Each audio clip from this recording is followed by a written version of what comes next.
పుండు మీద రోకలి పోడు అంటారు కదా, అలాగైందనమాట ఆ పరిస్థితి. కూర్చోలేను, నుంచోలేను, ఏమీ చేయలేను. బట్టలు తీస్తూ ఉంటే బట్టలతో పాటు తోలు అలా వచ్చేసింది. సో తర్వాత ఫైనల్గా సర్జరీ చేసి అది కట్ చేయాలన్నారు. ఇంకా నరకం అంటే నరకం, మంటలు తట్టుకోలేకపోయాను. హలో, ఎలా ఉన్నారు అందరూ? ఈరోజు సంక్రాంతి కదా, అందుకే మీ అందరికీ పర్సనల్గా విష్ చేద్దామని ఇలా ముందుకు వచ్చేసాను అనమాట. ఇన్నాళ్ళు వీడియోస్ లేవు కదా, ఈ గ్రహం ఏమైపోయింది అనుకున్నారా? ఈ గ్రహం మిమ్మల్ని వదిలి ఎక్కడికి వెళ్ళదు. అసలు ఏమైందంటే దేవుడు నా మీదే ఒక లైవ్ వీడియో వేశాడనమాట. మీకు తెలిసే ఉంటుంది, ఒక పోస్ట్ పెట్టాను హెల్త్ బాగాలేదని. సో అక్కడి నుంచి చాలా స్ట్రగుల్ అయ్యాను. అండ్ ఆ పోస్ట్ చూసి చాలామంది మెయిల్స్ పెట్టారు, మెసేజెస్ పెట్టారు, కామెంట్స్ పెట్టారు, ఏమైంది, ఎలా ఉన్నారు అని. మొన్న కూడా సంక్రాంతి అదే నిన్న భోగిదానికి కూడా చాలామంది మెసేజెస్ పెట్టారు, ఎలా ఉన్నారు, హెల్త్ బాగా అయిందా అని. సో అలా పెట్టిన అందరికీ థ్యాంక్ యూ సో మచ్. అసలు అలాంటి మెసేజెస్ మెయిల్స్ చూసినప్పుడల్లా నాకు ఎంత మోటివేషను, ఎంత హ్యాపీగా అనిపించేదంటే మేబీ దానివల్లే నేను ఇలా చాలా తొందరగా రికవర్ అయ్యానేమో కూడా అనిపిస్తుంది. సో అందరికీ మరొక్కసారి thank you so much.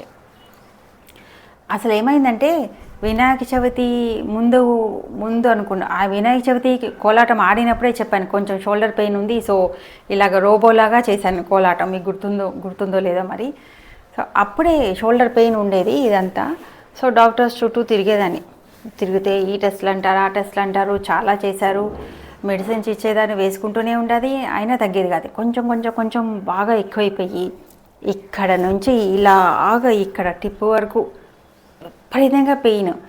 So రోజంతా ఇలా అనుకునేదన్నమాట. అంత నొప్పి, అసలు ఎంత నొప్పి అంటే బుర్ర పని చేయదు, కూర్చోలేను, నుంచోలేను, ఏమీ చేయలేను. అసలు ఎంత ఇరిటేటింగ్గా ఉండేదో. మరి ఏం చేస్తాం, వెళ్ళేదని మందులు వేసుకునేది తగ్గుతుందేమో అనుకుంటాం కదా. సో ఫైనల్లీ తెలిసింది ఏంటంటే లోపల బోన్ గ్రో అయ్యింది. ఎవరికైనా బోన్స్ అరిగిపోతాయి వయసు వచ్చిన కొద్దీ, నాకేంటో బోన్ గ్రో అయ్యింది. అన్నీ విచిత్రమైనవి నాకే జరుగుతాయేమో అనిపిస్తూ ఉంటుంది. సో ఇక్కడ గ్రో అవ్వడం వల్ల ఏమైందంటే ఆ లోపల ఉన్న మజిల్ని చెయ్యి ఇలా కదిలించినప్పుడల్లా ఆ గ్రోత్ వెళ్ళి ఆ మజిల్ని ఇలా కొంచెం ఇలా నొక్కినట్లయ్యేది. సో అక్కడ మజిల్ కట్ అయ్యి అది ఎక్స్రేలో కూడా కనిపించేది అన్నమాట, పచ్చడి అయిపోయింది మజిల్ అంతా. సో అందువల్ల కదిలిస్తే చాలు పిచ్చ నొప్పి అంటే పిచ్చి నొప్పి, భరించలేకపోయేదాన్ని, అంత పెయిన్ ఉండేది. సో తర్వాత ఫైనల్గా సర్జరీ చేసి అది కట్ చేయాలన్నారు. కానీ లక్కీలీ సర్జరీ లేకుండానే ఒక ట్రీట్మెంట్ తీసుకుంటే దాని నుంచి బయటపడిపోయాను. సో అది ఎలా అయింది అనేది తర్వాత చెప్తాను, ఎందుకంటే అది చాలామందికి హెల్ప్ అవ్వచ్చు. ఏమైంది దాని ప్రాసెస్ అనేది చెప్తే మీ అందరికి కూడా హెల్ప్ అవుతుంది, అది మళ్ళీ తర్వాత చెప్తాను. అండ్ ఇలా ఉంది, ఈ పెయిన్తో సఫర్ అవుతూ ఉంటే పుండు మీద రోకలి పోడు అంటారు కదా, అలాగైందనమాట ఆ పరిస్థితి. ఏమైందంటే ఈ పెయిన్కి ఈ ట్రీట్మెంట్కి రోజు హాట్ ప్యాక్ పెట్టుకోవాలి. హాట్ ప్యాక్ పెట్టుకుంటూ ఉంటే ఒక రోజు అది బ్రేక్ అయిపోయింది. ఇది హాట్ ప్యాక్ ఇలా బ్రేక్ అయిపోయింది అనమాట. మామూలుగా బ్రేక్ అయిందంటే ఈ పైన క్యాప్ ఊడిపోతుంది చాలామందికి, లేదా ఇక్కడ క్రాక్స్ ఉంటే లీక్ అయిపోతాయి. ఇలా బ్రేక్ అవుతుంది, నాకు అసలు ఐడియా కూడా లేదు ఇలా కూడా జరుగుతుందని.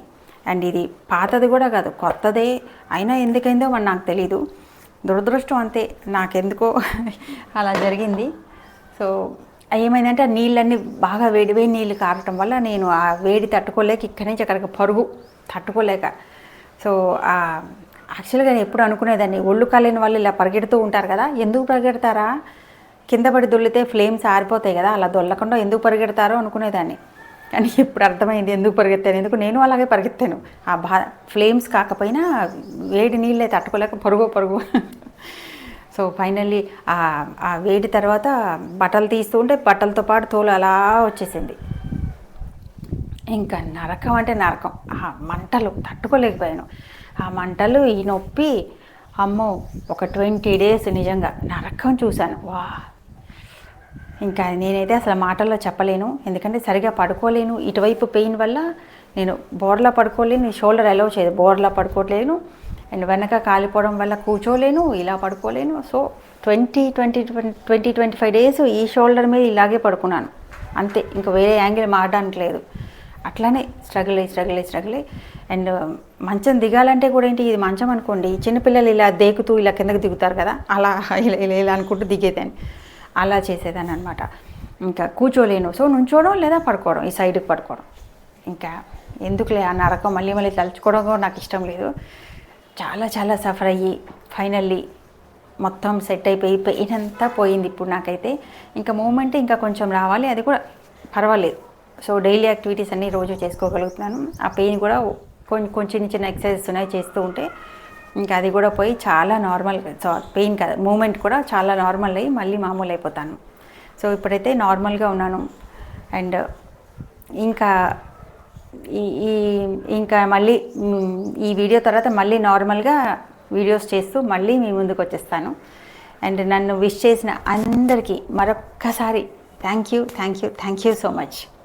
అండ్ ఇంకొకటి ఏంటంటే నాకు చాలా హ్యాపీనెస్ ఇచ్చింది. మామూలుగా వీడియోస్ చేయలేదనుకోండి, సబ్స్క్రైబర్స్ వెళ్ళిపోతారు, వీడియోస్ రావు ఇంకా లేవు అనుకొని వెళ్ళిపోతుంటారు. అంటే హెల్త్ బాగాలేదని పెట్టినా కూడా వెళ్ళిపోతారు అంతే.